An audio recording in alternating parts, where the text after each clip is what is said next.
I'm your host, Sharada Devi, of the Born to Be Free podcast that serves as a bridge between the ancient and the new era, a confluence of opposites where all is seen as sacred and every experience is meant to catapult you into your supreme destiny. Welcome to another episode of the Born to Be Free podcast. I am Sharada Devi. Welcome. Today, I'm actually not going to be the host. Today, Amanda Devi will be the hostess, very beautiful goddess from Sweden. Dear friend, student who joined Devi School and my programs quite a few years ago. She will tell you all about it. I think you also started with Navarātri, you just told me recently. And we actually just started a new sacred collaboration. So from going through many programs and learning and expressions, we haven't seen each other so much the last few years, but now she's fully back with me and Devi School, but in a different role. And now she's part of our team as the communication manager, goddess. We don't really have titles in that sense. But she joined the team to help me with communication, relationship, social media. And not only that, she also will be part of the emotional support team of the upcoming Muse, the Golden Womb, Trauma-Informed Sacred Sexuality Devi Coaching Certification Program that starts November 4th this year, 2025. And she will also be a therapist on call. She has done many of my programs. One of the first one was the Heroine's Journey, a 3-month Women's Circle Facilitator course to be a Devi Circle facilitator, where we include the Vedic vision of oneness and the values, and that offers a profound, courageous, safe space to share. And then she continued the Empress, actually. The Empress is what I had called when one does all my programs. So she joined the Empress and did basically almost all the programs at that time. Now there are a few new ones, but that included the Rising Witch and the Living Wisdom Teacher and the Muse, the Golden Womb, the first edition, and also joined then the program to become a Devi coach. And then she continued her own journey with studying to become a therapist for ACT. Now, I'm not saying this correctly, but you can add to that. Yeah, you're saying it correctly. Right? Okay. Wonderful. And also yoga, massage therapist, an artist, a priestess. She also did the priestess initiation training in Bali, actually. And so incredible goddess, priestess, witch, and also ceramic. I know you love ceramics and being in nature. And so it's so nice that you're here hosting this episode where, yeah, we're going to dive into Navaratri and the womb, the golden womb. And I know you have prepared a few questions. So thank you for doing this with me. You, Sharada Devi. So precious to be back with you and your team on another side of the roles has switched, coming from being a long-term student, starting, as you said, with the heroine's journey, or actually getting to know you through Navaratri, which is coming soon, right? And that's how I got to dip my toes into all the teachings of Vedanta and sacred sexuality, and all the beautiful programs that just continued open up for me, and I couldn't resist. So as you said, I did all of it, and also assisted a little bit in your beautiful retreats in Shambhala, sacred sexuality. Yeah, it's a beautiful community on Sangha. And I haven't been with you for 2 years now, because I studied to be a therapist in acceptance and commitment therapy, and started my own little business helping people with the Vedantic foundation, for sure. But all of it kind of started with coming to the Navarātri Festival, which is I want to invite everyone to dip their toes into the programs and the teachers that the faculty that Sharada Devi put together so beautiful with all their knowledge and secrets that they will share for those days, 9 nights. Mm. Mm. Yeah. Mm. So I'm gonna be a little bit interviewing you today. This is completely new for me, but know that we have Devi's Grace with us and Durga Devi, and we already started before the interview to talk about fear, right? Yeah. Fear in our bones of not being good enough, or um, mm, and I think we all share a lot of that fear of not being good enough, and it's a beautiful way to come into like the Sangha and community in Navaratri to release fears and see our fears, and as you always say, like welcoming our fears. So yeah. Mm. Mm. Yeah. Fear. Oh, fear. I welcome you. You're my best friend. Take my hand and let's go together. One of the first English mantra that my dear teacher, revered teacher, Swami Vagishananda, shared with me, especially also at the time when I started to teach. And I remember also like there was so much excitement and of course also fear, like what if it's not being received or judged and not understood, especially these teachings and the rituals and the prayers. It can be so quickly judged or misunderstood, wrong interpreted. Like it looks sometimes very similar, like what we remember from if we grew up with a Catholic background, prayers and incense, and for many that triggers something. Again, triggers fear, and the fear actually of judgment, the fear of not being good enough or there's something wrong with us.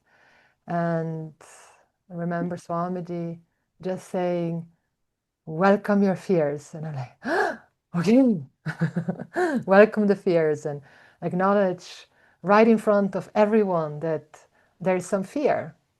And I was like, really? Like you just tell everyone that you're afraid, that I'm afraid here to share and teach, and aren't you supposed to have it all together and then be without fear when you teach? And it's like, no, it's natural to have fear, to be scared, and the most beautiful thing we can do is to acknowledge it and be honest, and how he would call it is to be the bone woman. The Burning Woman Festival, like you have the Burning Man Festival, but like the Burning Woman Festival, meaning like you're standing in truth of your experience in the moment. And the ultimate truth, of course, is that we are fearlessness, that's our nature, but that's something to be assimilated over time. In the relative, we're experiencing fear, and that gets to be acknowledged. And the only way to overcome fear is by welcoming our fears. And so he just said, like, just be honest, like, I'm a little bit afraid, and but I'm here to share my heart and everything that has blessed me, and it may bless you.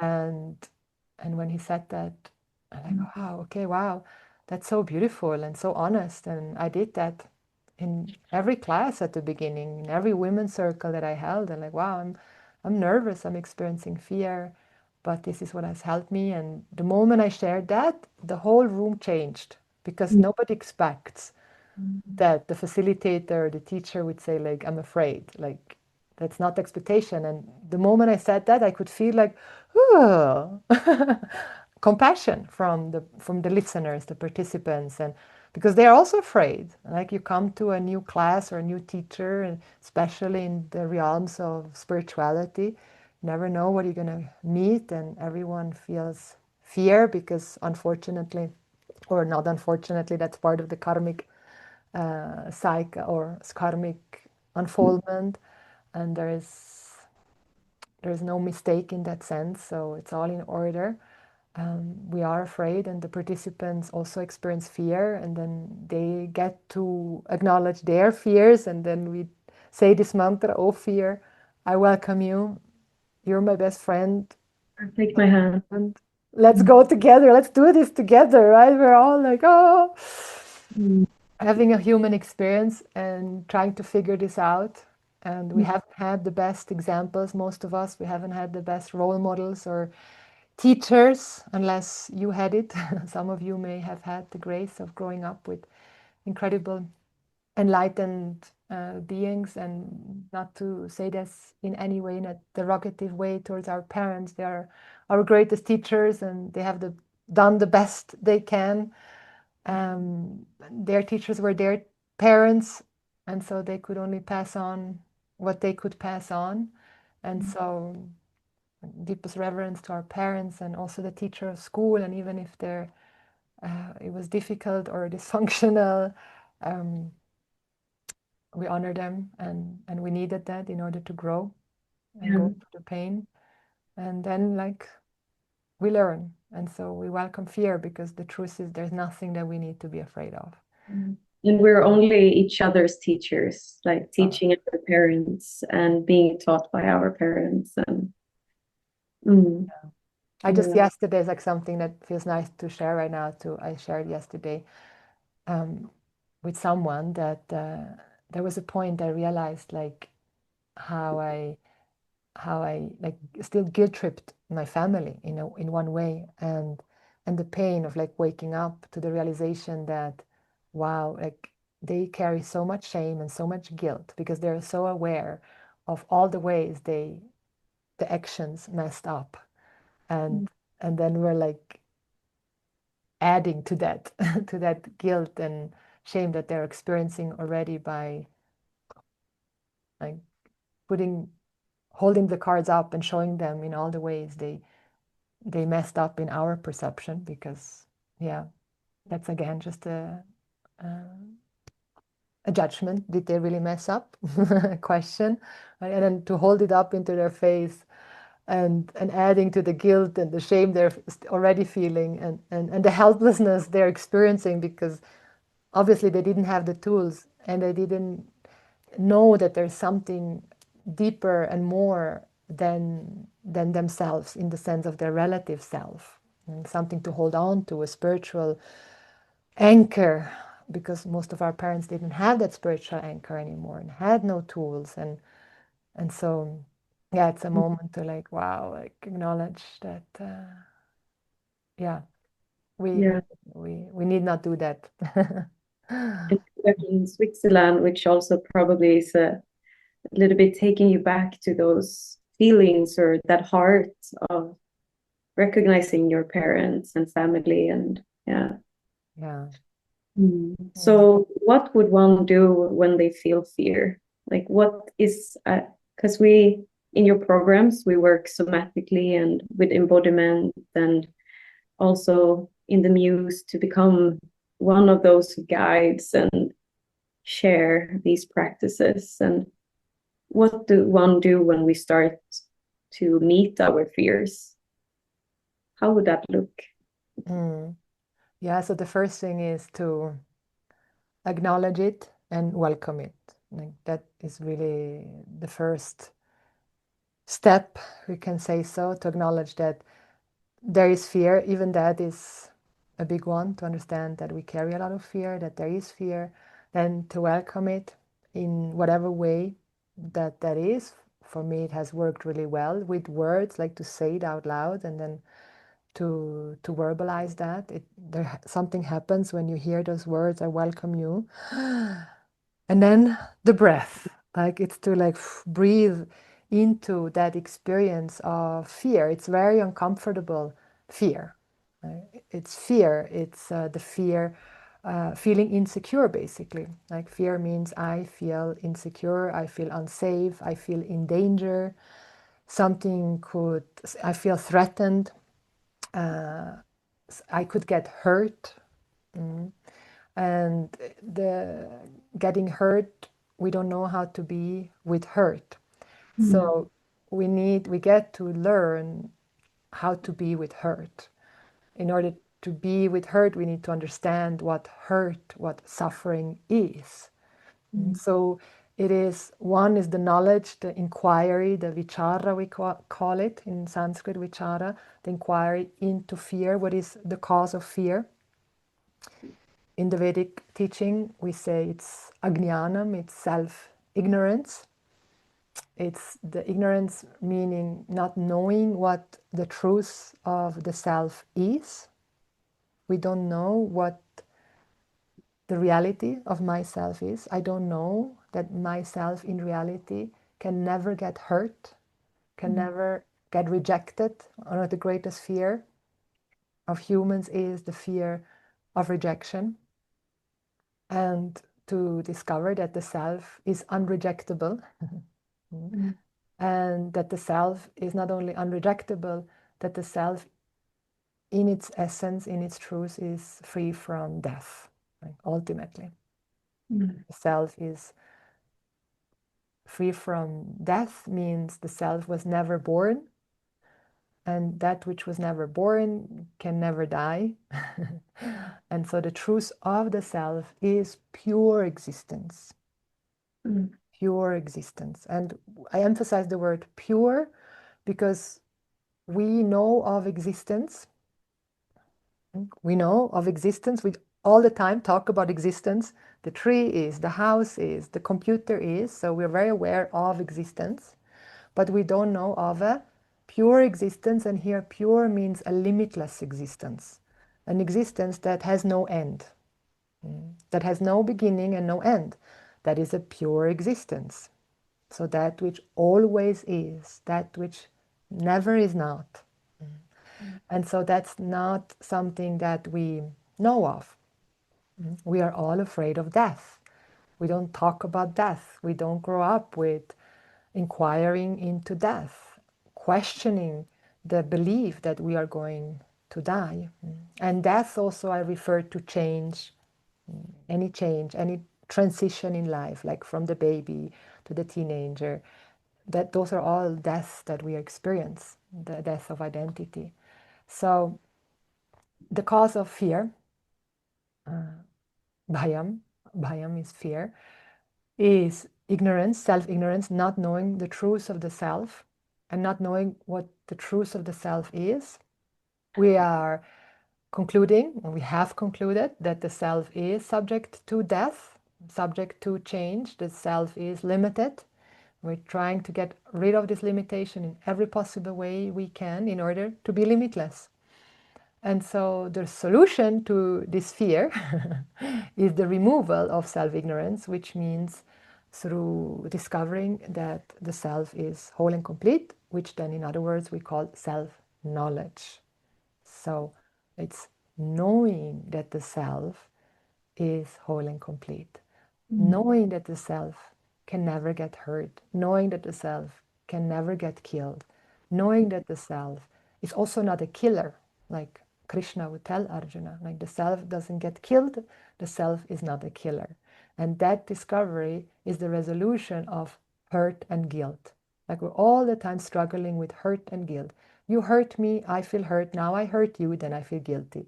Now then you are hurt and then you hurt me back, then you feel guilty. So we're in this hurt and guilt and hurt and guilt, and we're playing like ping pong all the time. Ping pong, hurt, guilt, hurt, guilt, hurt, guilt. And then at one point you're like, you stop playing ping pong. It's just ping and no pong anymore.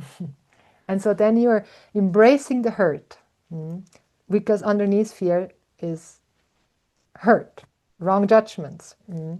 And so we need to understand what hurt is. It's a wrong belief, it's wrong thinking. And so then that understanding is held in our buddhi, in our intellect. We start to see the truth of that. And then we learn the tools to be with the fear, be with the hurt. And so one is the welcoming. One is understanding that these emotions, they come and they go. They don't ever stay. Nothing stays. Everything that comes goes. Experiences, they come and they go. So what does that mean? I can now feel the fear. I can feel the hurt. I can feel the emotion. So how do I feel that? Like, so it means then that I use these sacred tools that we have given, like my breath. I expand this emotion. I let it become bigger and I let it take up space, which usually we never do. We want to push it away. We do everything we can to not feel it in all the different ways. And so here we do the opposite. We're breathing into it.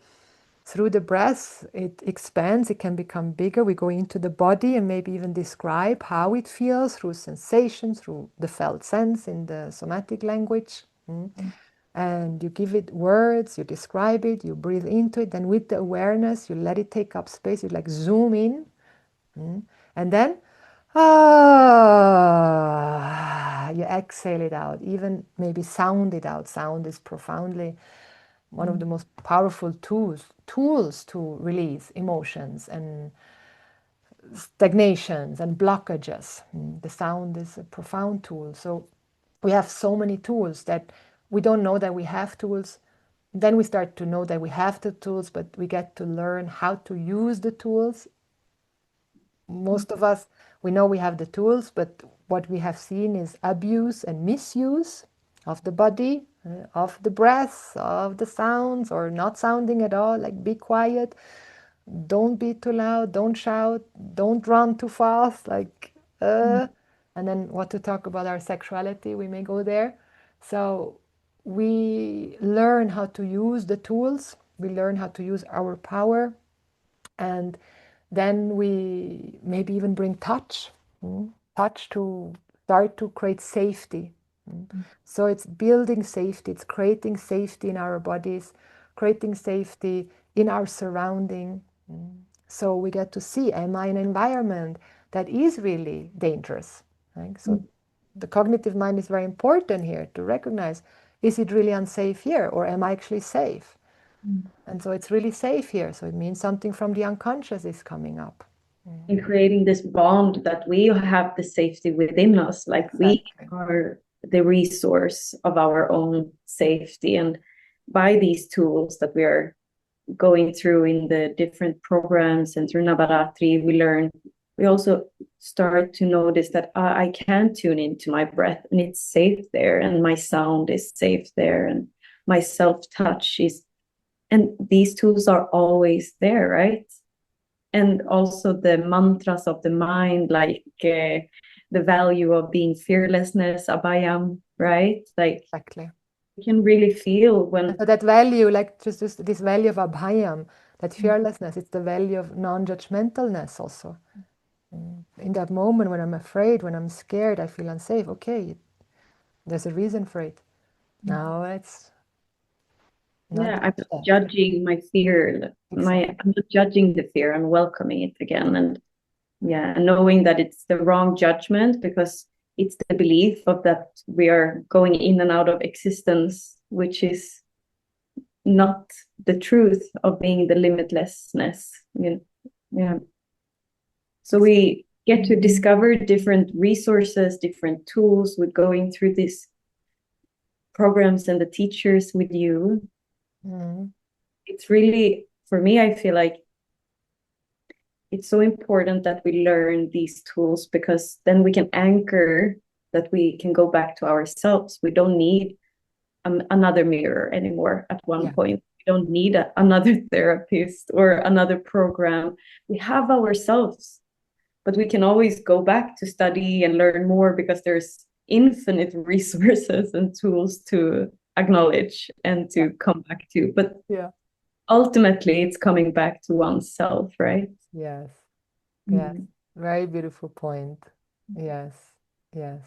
That's been the biggest lesson for me studying with you, that I was probably projecting a lot healing onto you and then taking a little bit step back, and I was receiving all these tools by Sharada and the programs, but I also have myself, and I can always come back to the teachers once again to learn more and to remember, re-remembering, because we also are mindy human beings, forgetting the resources that we once learned to breathe and to shake and scream and to run and play as a child. So Exactly. yeah, back to them. Exactly. That's why I say there are tools, like teachings that point out to you, the truths of you, and then all the tools with the teachings, with the truths. And we receive them from the universe, right? So they're not my tools. They're not Sharada's, like, yes, like Sharada's tools, but they've been my teacher's tools and their teacher's tools. And the teaching, it has been passed on. And that's also then the beauty where it doesn't belong to me, it doesn't belong to you, or we say it belongs to all of us, but we're not the author, really. Yeah, it's given by the universe, just like this body, it's given.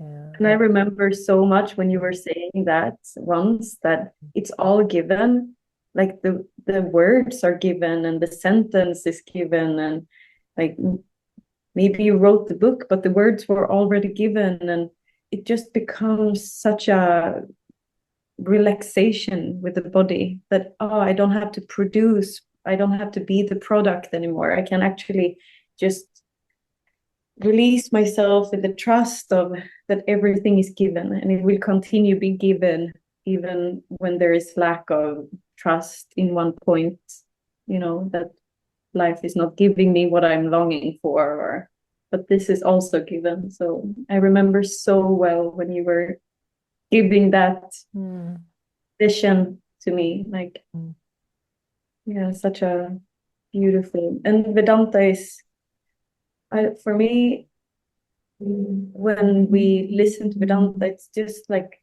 a remembering. There's a part in the body that is relaxing so much when listening to the Vedic teachings, and it's really remembering. it is.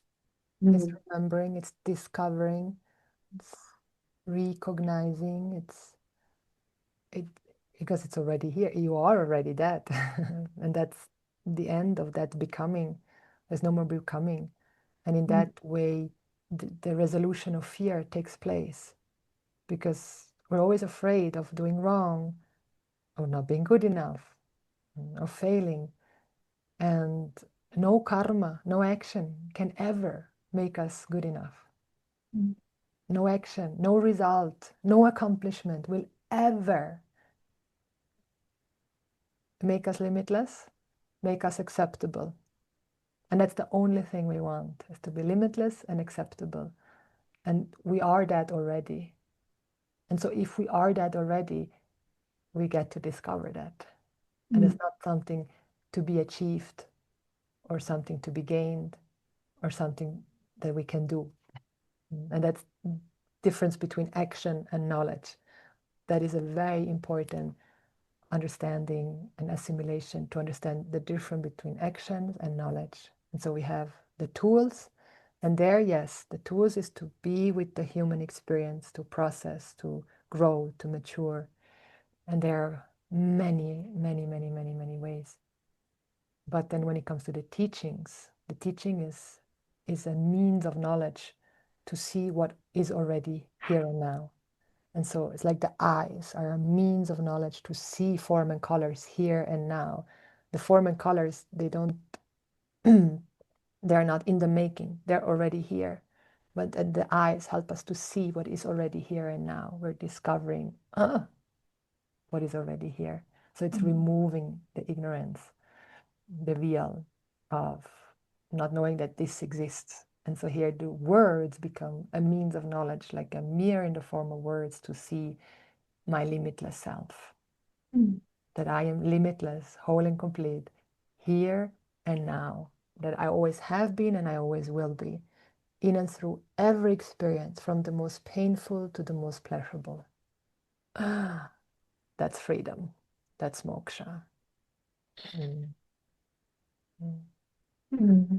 And everything you are describing is, for me, when I listen to it, it feels like a prayer.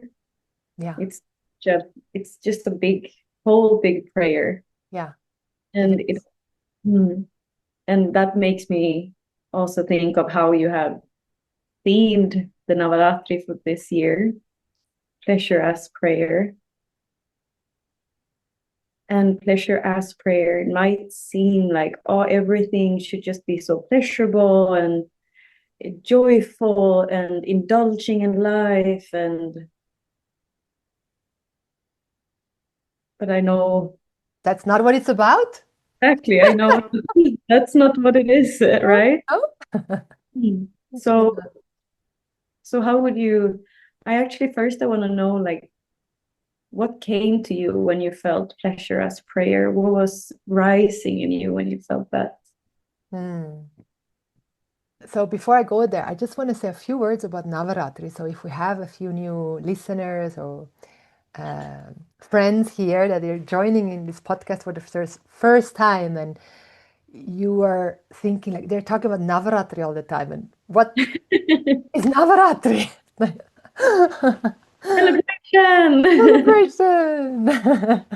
Yes, yes, it's a celebration of the goddess. And when we say goddess, we also mean God and we also mean godex, and we mean the sacred. So we mean that which is in and through all beings, existence, a limitless pure existence, which is the cause of this whole universe. And so it's the infinite intelligent being that source the truth of all that is. And so we're celebrating this infinite pure existence that manifests as the whole universe, from space, air, fire, water, earth, to the sun, to the moon, to all the plants and all the beautiful flowers and the animals and the humans and the non-humans. This whole universe is goddess, is God, is godex. All gender, and also non-binary, black and white, young and old. And so it's the Navarat. Nava means night, 9, and Ratri means night. So it's a celebration of the 9 nights. And so if one can do this ritual at night actually. But if one cannot do it at night, you can still do it during the day as well.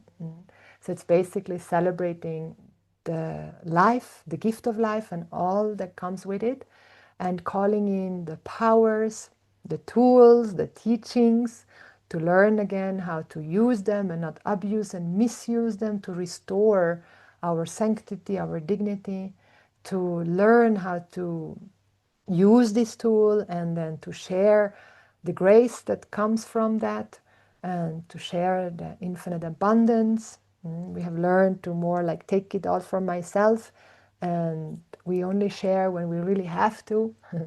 And so here we have all these teachings from the Vedic teachings that help us to understand our own being, our existence, and how to be with life and how to actually get to where we really want to go. And so also celebrating our different expressions. And so Navaratri is a festival that comes from the Vedic tradition. It's celebrated all over the world by the Vaidika beings. Vaidika means the universal citizens. The general term is the Hindus, but the Hindu has also a lot of misconceptions, very much related to a religion. And so we use more the term Vaidika. Even word Hindu is not really a Sanskrit term, actually.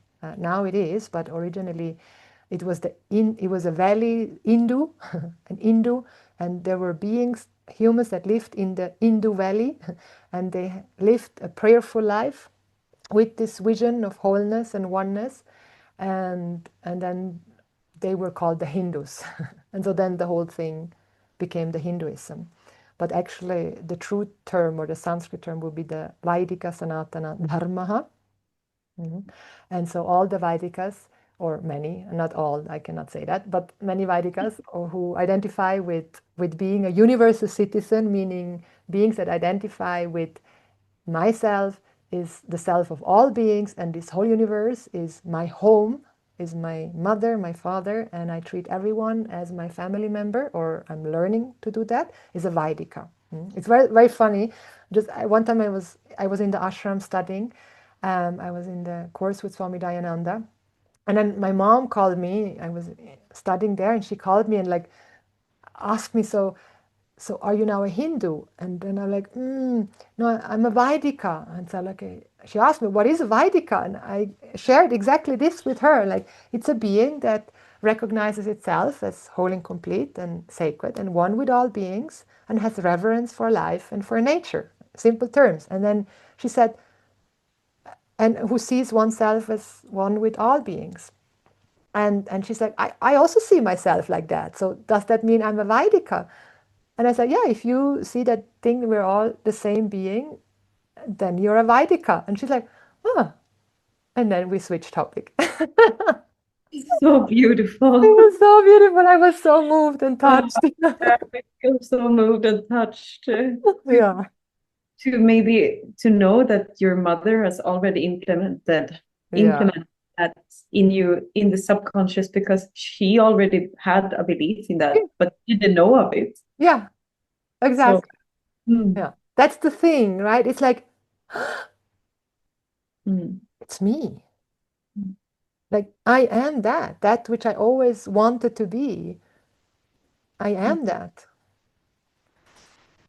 So basically, going back to Navaratri, the Vaidikas celebrate this festival in autumn. There are three more Navaratris, but the most famous one is the one in autumn, and it happens during a specific planetary constellation when the planets are in a certain way. A Jyotisha person, Vedic astrologer, can explain this more in detail, but it happens during an auspicious time. And so we then offer our gratitude and we express this gratitude for life in all the different ways. In the Vedic tradition, it's very specific, a specific ritual, a specific puja, a specific mantra, a specific oblation. It's all very specific.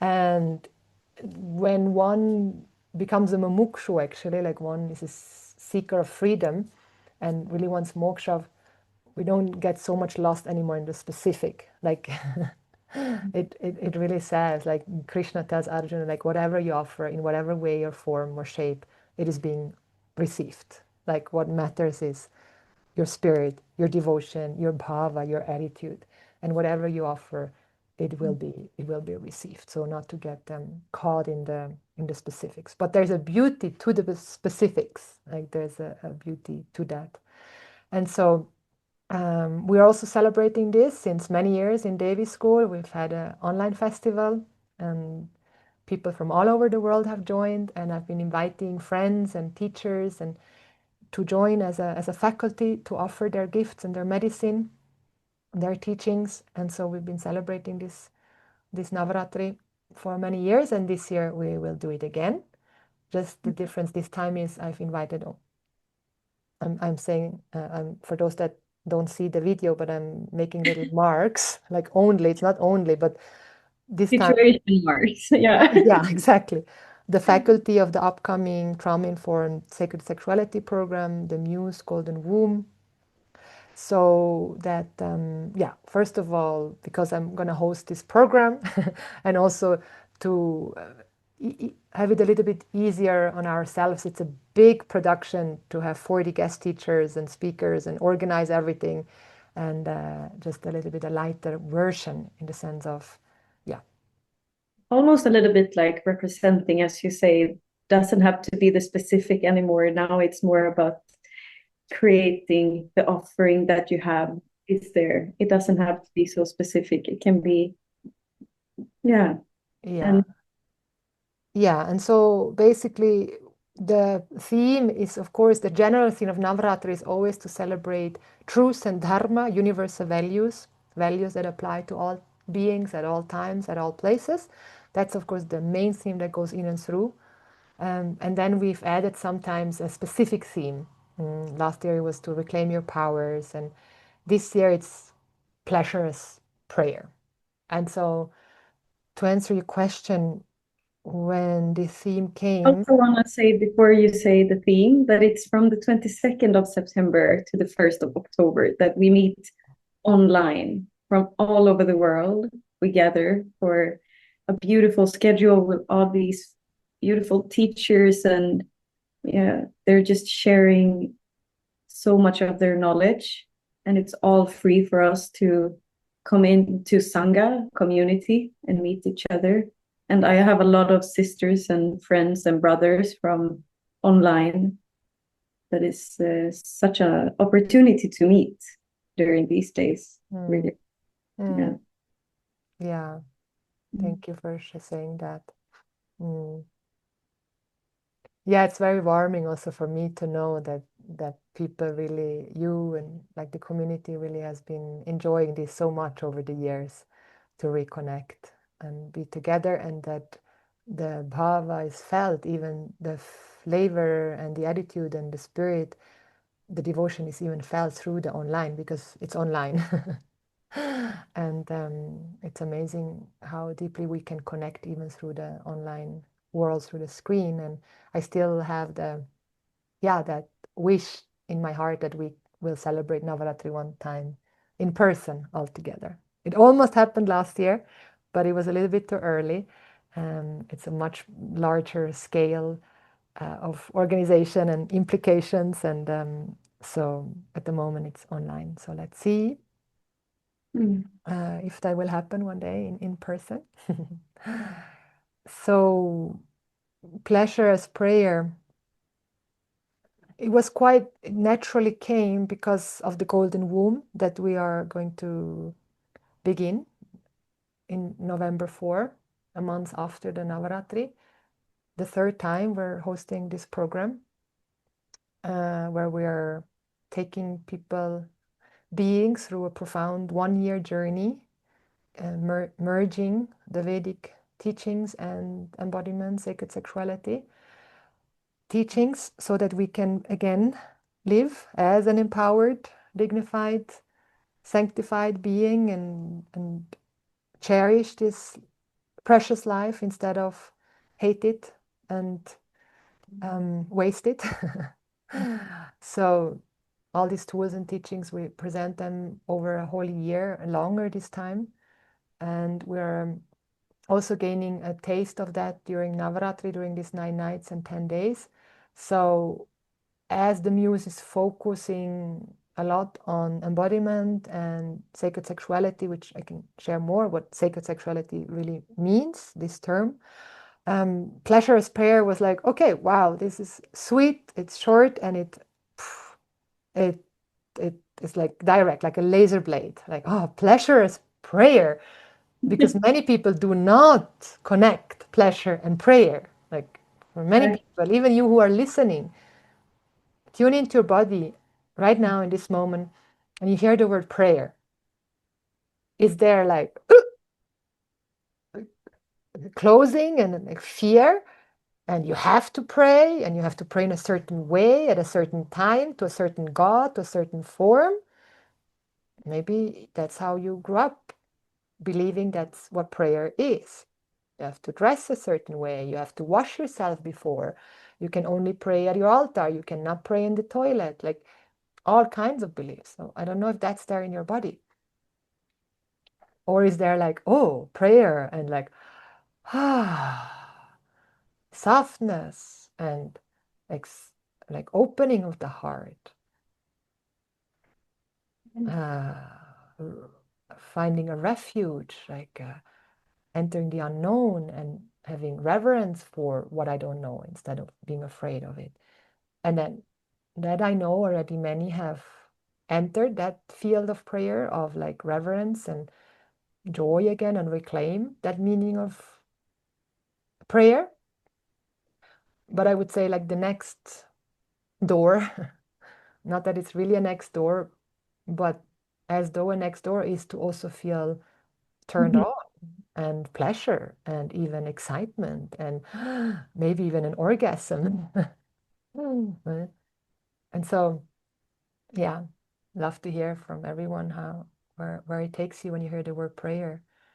And so, like, we have discovered that really prayer can and is also includes that pleasure aspect. And so pleasure is a term that is pointing to so much. from the pleasure of having this conversation with you, which I enjoy thoroughly, yeah, to my breath, to a cup of tea that I enjoy, to hugging my child, to then the pleasure of meeting a human being and looking them into the eye deeply, and then starting to come closer, and a kiss and a touch and so on, and more and more and more and more. So and then can all of this action also be an offering to the divine, to the universe? For what purpose? And again, like, what is the purpose of the action?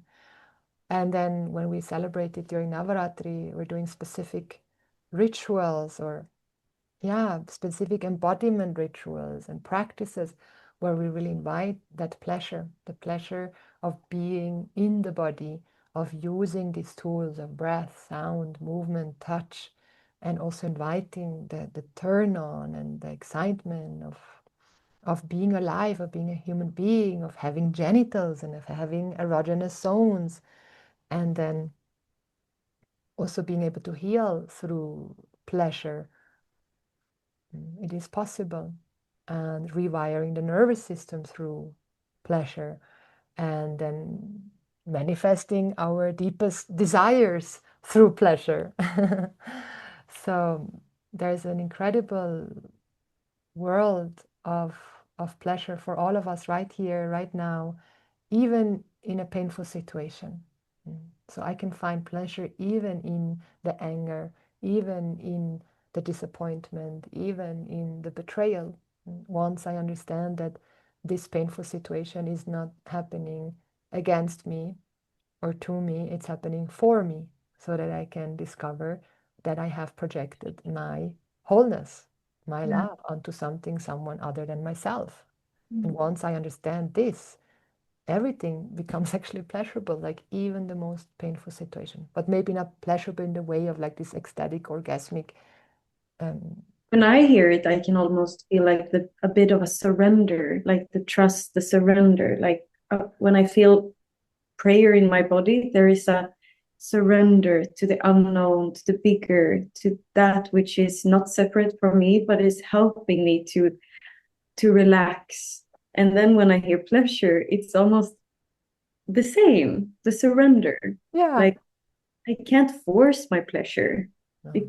It's the opposite, especially like when we talk about self-pleasure practice, there is like, I remember doing the embodiment rituals, and we talked so much about, yeah, we need to be engaged, but we also need to surrender. We can't force ourselves to come to climax, or we want a specific ending of the whole embodiment practice. Like there is surrender. Maybe there will be tears.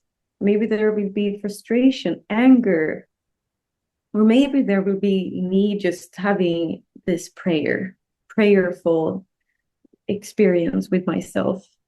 Exactly. And I also feel it's so beautiful intertwined, like that word prayer as pleasure, or pleasure as prayer, because for you as a Vedantan teacher, teaching that reverent teachings of ancient knowledge, and then sexuality, they maybe haven't been seen so intertwined before, and it's kind of groundbreaking for someone to bring that out for people to experience pleasure as prayer. It just feels very natural as those two components comes together and becomes very beautiful, because they're not separate from the beginning.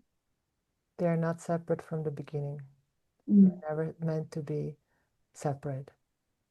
Just like God and sex, like it's the same. It was never meant to be separate. Exactly. So what if one now listen to this conversation and feels some fear? Because it's a huge topic, Vedanta, to listen to can be, maybe some fear comes up. And then we talk about sacred sexuality and self-pleasure. Yeah. So who is Navaratri, the festival for? And yeah. Yeah. Beautiful question. So if there's fear, but you're intrigued, that is a sign that there might be something waiting for you to explore. Mm. Fear is also like here guiding us to show. Again, like I said before, like it's becomes my friend, and then as a friend together we go and support and discover. There's nothing to be afraid of, and there's actually so much waiting for me, so much joy, so much pleasure, so much meaning and depths. And so Navaratri is for beings that seek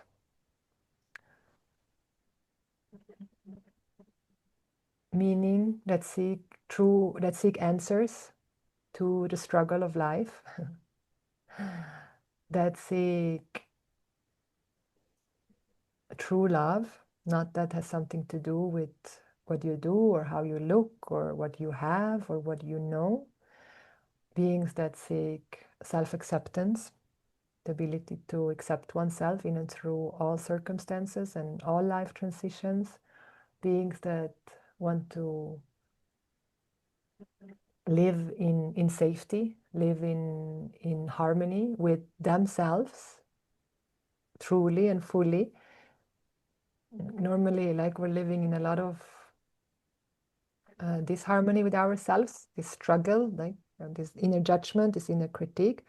And then naturally that also reflects my relationship with other beings, my partner, with my mother, my father, my friends, my teacher, my employee, the president. So it's for beings that truly want to be happy and want to live in harmony with themselves, with other beings, and with the world. And happiness, and to discover happiness not as just a moment, a fleeting moment that comes and goes, but as your very own nature, to discover that you are the source of happiness. And so for beings that have been on the spiritual journey, that are embarking the spiritual journey, that want to deepen their spiritual journey, beings that want to reconnect again with the divine and get to know the divine as themselves, and be in a celebratory, prayerful environment with others that have the same value, the same desire to live in harmony with themselves, and not only in harmony, but turned on, like turned on by the existence and by each other, and inspire each other to be free, like, and inspire each other to shine, inspire each other to be a pillar of light, of dharma, of truth, even when it's so fucking painful and difficult. And I emphasize that because I know it is so hard at the moment for so many beings, struggling so much in this Kali Yuga, in this time where it seems like all is lost, but that's not true.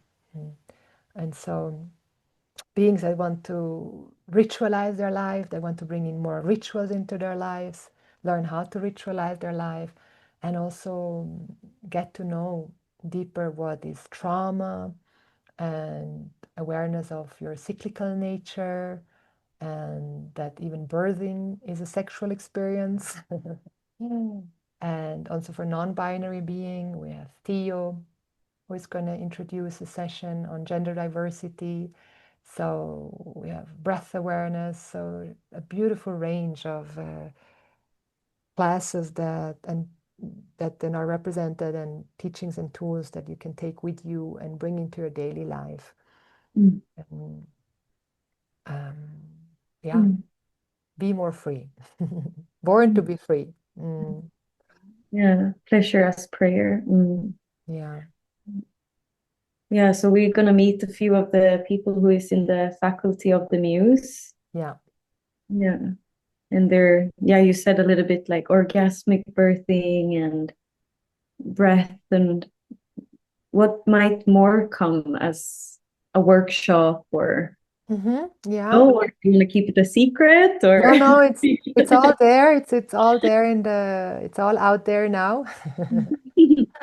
So yes, to be very clear, we have the opening ceremony, and then we have the first Abhisheka ritual, bathing ritual, like sacred bathing ritual with different exquisite flavishing. Is that an English word? We make a word. Yeah. Liquids like rose water and coconut water and honey, and that we're going to pour over what? Over the goddess. Who is the goddess? Everything is the goddess. So we have a ritual like that every day. We have the first one at 6 p.m., 22nd of September. Then the next day will be at lunchtime, 12 midday, Central European time. And then 6 o'clock the next day, 12 o'clock the next day. So it works for different time zones. And then we have an astrology reading about karma, one of the pursuits of human goals of every human being, pleasure in one's birth chart. And we'll have, yes, on self-pleasure, on the wisdom of trauma, understanding trauma, like not trauma just as a war experience, but also the trauma of not being invited to a birthday, like as a little girl or even now as an adult, that can be a trauma. Those are traumatic events, not being included. We have sexual health, like how spiritual practices and pleasure practices regulate the nervous system, taught by a medical doctor, Devi.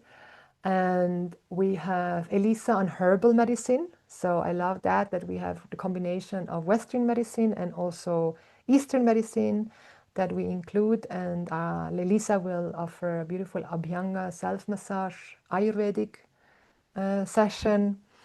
And we will have,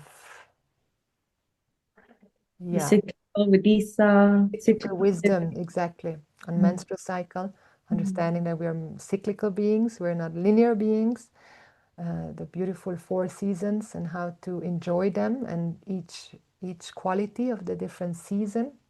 Yeah. And we will have some kirtan. And we have kirtan. So the last day, Vijaya Dashami, which is the 10th day, where we celebrate that dharma has won over adharma, so basically universal values, like to live a life of truth and integrity will ultimately conquer a life of untruth and disalignment, is then celebrated through the 10th day, and we'll have a kirtan that day. Kirtan led by Petros, a dear friend, and celebrating in this way. So this year are less sessions than other years. If anyone wants to enjoy the previous Navaratri with all the offerings, we have them in our Devi school. Anyone can get access to those previous classes. This year there will be less, but still going to be, yeah, so much content and Yeah. goodness. And one of the most beautiful things is that we can make our own little altar at home and create this little temple for ourselves to come back to for the sessions and stay with, or yeah, come early and just pray as you like to pray, like your sacred praying. And Exactly. Yes, an invitation to that. Very much to find one's own way of prayer in any form. Like any action can become a prayer if we add that attitude to it, and then it becomes an offering.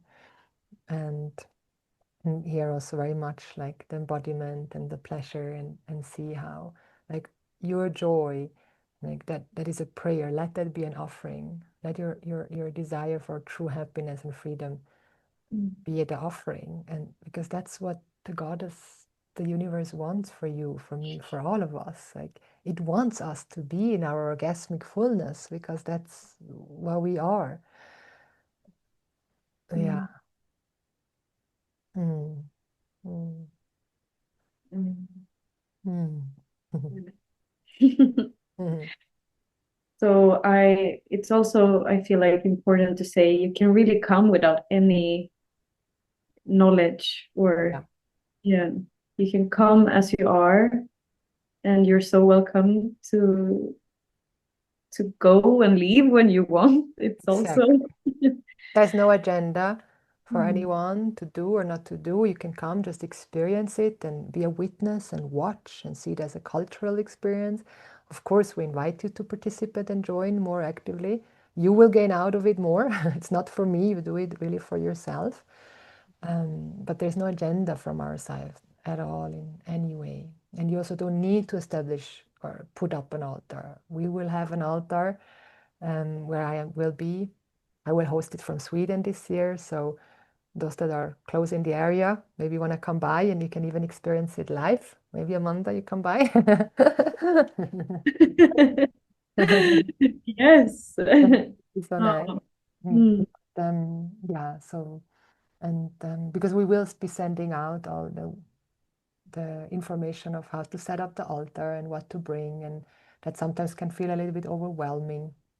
And so do it if you feel like yes, joy, and like yes, I want to explore this and try it, and it gives me joy. If it feels all like struggle and I have to, like, don't do it then.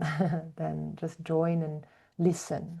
Yeah, And yeah, sometimes the voice of fear is really saying no. yeah, Uh, it's a struggle. I don't want to do it. Like to inquire, like, is this really me talking, or is it fear yeah, to sit there and explore? And yeah, yeah, I exactly. always think it's so beautiful. You can be there without the camera on, or you can choose however you show up. Really, Mm, just for a moment, checking in. Is this for me? mm, Then it's very trauma. The trauma foundation of informed is there always. yeah, yeah. Yes, and this year I will be offering a group Devi coaching. So we'll experience also the Devi methodology and how it is to be in a group mentoring coaching program where we're all like together, but there might be only one person that I'm interacting with, but then to see the collective power when we're there together and hold space for this one person, and we start to identify with this one person because this one person is my very self, and I start to not see this person as different from me, so then their story becomes my story, and I may heal through witnessing and partaking in their process. I can experience also the healing and transformation and growth that takes place. And through the application of the teachings and the somatic embodiment journey, and then maybe bringing in some pleasure, we can witness like directly a profound shift in a human being that can happen just during a session. One session can change so much. So much. Yeah. Yeah. Mm. Mm. Yeah. And then it's also Navaratri is also for those who are intrigued by the muse, the gold, Right. who is thinking, yeah, maybe you wanna explain a little bit more, like how Totally. will it go or Yeah. So the muse, I think we'll also maybe do another interview again because it's so rich and so much. I would love to do that. Now just maybe to close and end this episode. The muse will start a month later, and it's 13 months. It's a little bit more than over a year where we journey together. We'll have 3 trimesters, including this year we'll have an in-person retreat for those that join in Shambhala in Sweden. So because the online journey, the online experience is amazing, I feel, especially when it comes to embodiment and sacred sexuality, because we're bringing in a lot of self-pleasure practices, so known as masturbation, but I like to use self-pleasure because masturbation in Latin means to pollute yourself with your hands, and so doesn't feel so empowering at all in any way. So like self-love practices, rituals, and those are very intimate. And so the online space really offers for many beings that do not have prior experience, and even those that already have experience, the safety and the comfort of one's own home and invites then all these tools and practices directly into your home, because you're doing them at home or in the place where you will be. And this is, for me also, I have done a program like that as well. The Vita coaching, the sex, love, relationship coaching with Leila Martin was one of the many programs that I have done. And also all to be at home in my own space. And like you said, being able to turn off the camera and then going into this, all these practices to establish a relationship with myself, a healthy relationship, an empowering relationship, a dignified relationship, which most of us don't have. Like, we do not have a healthy relationship with ourselves, most beings. Or if we have, there's still like some twists around. Otherwise, I wouldn't be in this body again. So this program is a profound journey, transformative journey to understand how we have been raised, basically, if that's by our parents or culture, society, religion, and how we're influenced not only from this life, but from many, many lives that we have lived, and carry a wound, the wound of shame, basically. The wound that we believe that we are dirty beings, like shameful beings, that there's something fundamentally wrong with us. And that is profoundly painful. There's so much shame stored in our bodies, and wrong judgments, wrong beliefs. And this program offers a very clear step-by-step guidance using methods from Peter Levine's somatic experiencing to different practices from different spiritual traditions, from the Taoist tradition, Tantric tradition, shamanic tradition, also modern science, that help us discover, and of course the teachings of Vedanta, that this is not true.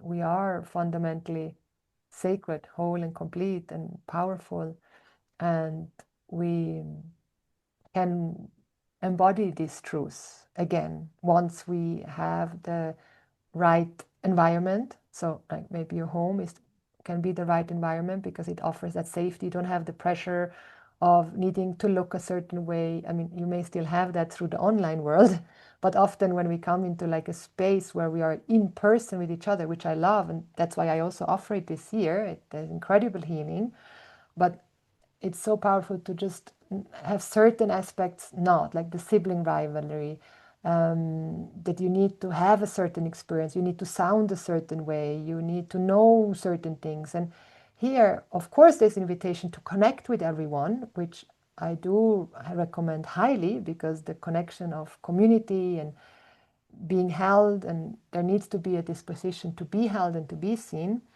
If one wants to certify as a Devi coach, if one doesn't have the desire to become a Devi coach, then you can actually just join this program and never need to show your face. Like, it could be totally for your own benefit, your own good, your own healing.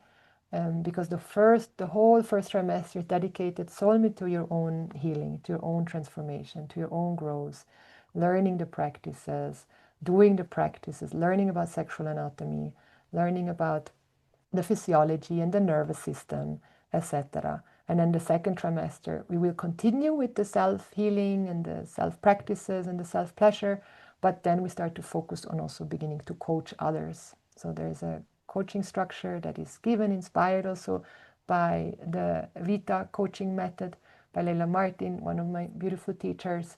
And we're applying different tools and to then hold space and become a sacred mirror for others as well, while we continue also with the practices for ourselves, because naturally it takes time to really embody a teacher, a facilitator, but like through practicing and beginning to share what has blessed us, and like being truthful where I am at, not needing to be more, because we have this expectation, just like here I am, and I can meet so many people, and I can support so many people already with my offering, where I am at that point. And because the people often feel also like, oh, I can relate to you, like, oh yeah, I see myself in you, so I can relate to you.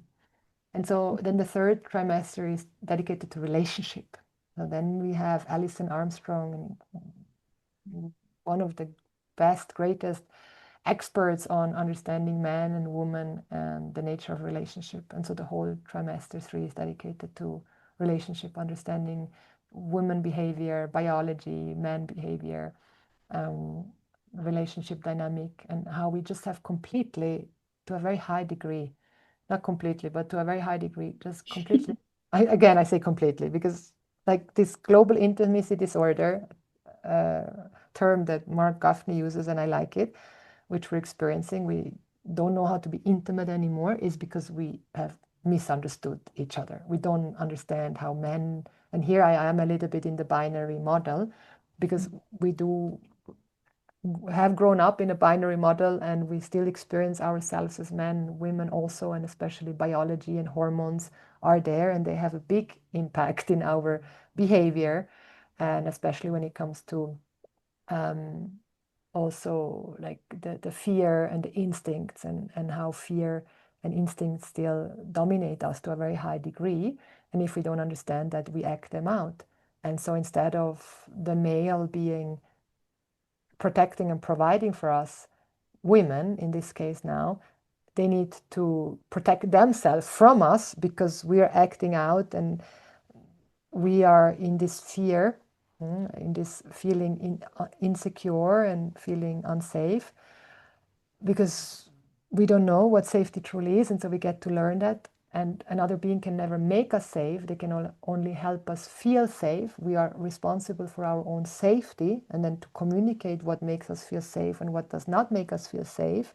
And when we can do that, we can actually start to have healthy relationships where we're not drowning in the relationship, in the drama, in the failed love story, but we actually can empower each other, and we can really truly be kings and queens to each other as men and women or beings, where we see that the man is not against us. We don't need to protect ourselves from men in general. Yeah, there are some men that are given to adharmic behavior or unhealthy actions, definitely, but there are many, many great men out there, and there are many great women. We just haven't learned to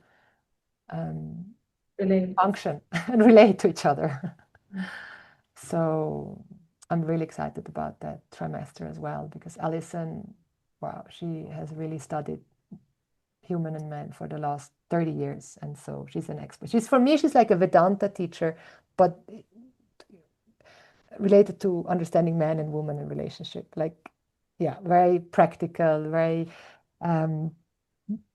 down to earth, very clear, simple examples, like when we as women get upset because the man doesn't take out the trash. Like there can be such a thing, like he does not take out the trash and the trash needs to be taken out. And then she makes it so funny because like the trash has no need whatsoever in any way. But we're like, the trash needs to be taken out. Why are you not taking out the trash, right? And the man is like, but that's where the drama is in many, many people's life. So yeah. So even though it's a coaching certification, it helps you to become a Devi coach, a trauma-informed sacred sexuality coach, based on devotion and empowerment, integrity and truth. It is really a self-development, self-growth, self-knowledge, self-love program, and one of a kind. It really is. Yeah. And just like rounding up and coming back to also like voice, that's another way of voicing ourselves, our experiences, as we said, voicing our fear. Yeah. So to learn how to voice our fears and learn how to voice our own bodily experience as humans, to relate better with each other. And yeah, I can only agree with how the programs is transformational and how much I love actually doing it at home, as like in my own bed, in my own room. I knew how I could behave there, and where my boundaries are a little bit more clear. And then in the retreats, it's more of a experience, and it's so beautiful to start your practice at home with yourself and then work yourself up to being in community and doing these amazing and a little bit crazy practices at times that is just like, and we have to talk another time, because those experiences is also just start to relate to yourself in a different way. Once you see other humans or sisters or brothers experiencing what you have maybe experienced in your home, there's a layer of you that just goes away, and you start to relate to yourself in so many different ways. So Navaratri is a way of dipping your toe into the muse, but also for the ones who are not coming for the muse, who is just longing to devotion and coming back to reclaiming our power and honoring our body temple. And exactly.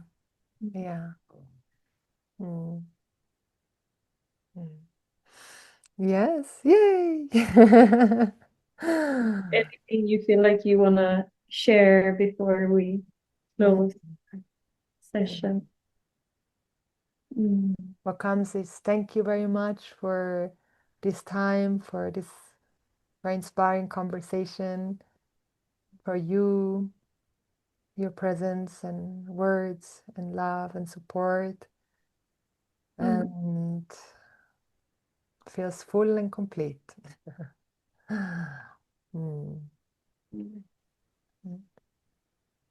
And everyone that is listening and watching, thank you for being on the journey. Thank you for this beautiful conversation. And I just wish for everyone to come as you are. It's Navaratri means so much to me, and I know it can mean so much for and I know it already means a lot for so many other people.